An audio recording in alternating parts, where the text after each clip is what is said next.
கர்த்தராகிய கிறிஸ்து இயேசுவினால் ஆசீர்வதிக்கப்பட்டவர்களே, பாவம் செய்த மனிதர்கள் பாவ மன்னிப்பு கிடைப்பதற்காக சிலுவையின் சுவட்டில் வாரந்தோறும் 1000 மெழுகுதிரிகள் கத்திச்சு வைக்கிறார்கள்.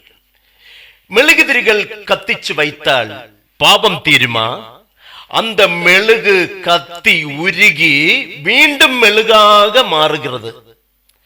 வேறு சிலர் கொடூரமான பாவத்தை செய்துவிட்டு வெள்ளி குரிசு வாங்கி தங்க குரிசு வாங்கி கோயிலில் செலுத்தினால் கொடுத்தால் நீங்கள் செய்த பாவத்திற்கு மன்னிப்பு கிடைக்குமா? கிடைக்கவே செய்யாது. அன்பு சகோதரா, நீ செய்த பாவத்தை ஆண்டவரிடம் ஏற்றி சொல்ல வேண்டும். உன் இதயம் உடைய வேண்டும். உன் இதயத்தில் இருந்து உன் கண்ணிலிருந்து கண்ணீர் சொட்டு சொட்டாக மண்ணில் வீழ வேண்டும். பாவ மன்னிப்பை கேட்க வேண்டும். ஆண்டவரின் பாதத்தில் நீ வீழ வேண்டும்.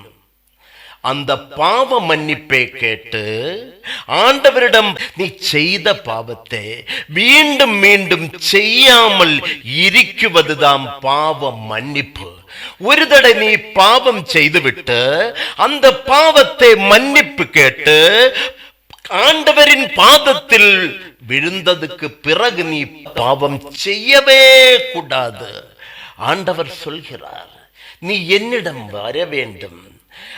ஆண்டவரே, நீ எங்கு போனாலும் கொண்டு செல்லு. ஆண்டவரின் வழிகளில் நீ நடக்க வேண்டும். ஆண்டவரின் கட்டளைகளை பின்பற்ற வேண்டும்.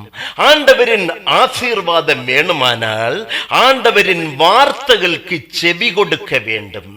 பாவ மன்னிப்பு கிடைப்பதற்காக ஆண்டவரிடம் இனி நான் பாவம் செய்யவே மாட்டேன் என்று சொல்லி பாவ மன்னிப்பை கேட்க வேண்டும். நீ போகும் வழிகளிலெல்லாம் ஆண்டவரின் வார்த்தைகளை நினைத்துக்கொள். உன் இதயத்தில் ஆண்டவரின் வார்த்தை வசனம் உருவாகட்டும். ஆண்டவரே கூட்டாய் கொண்டு போக வேண்டும்.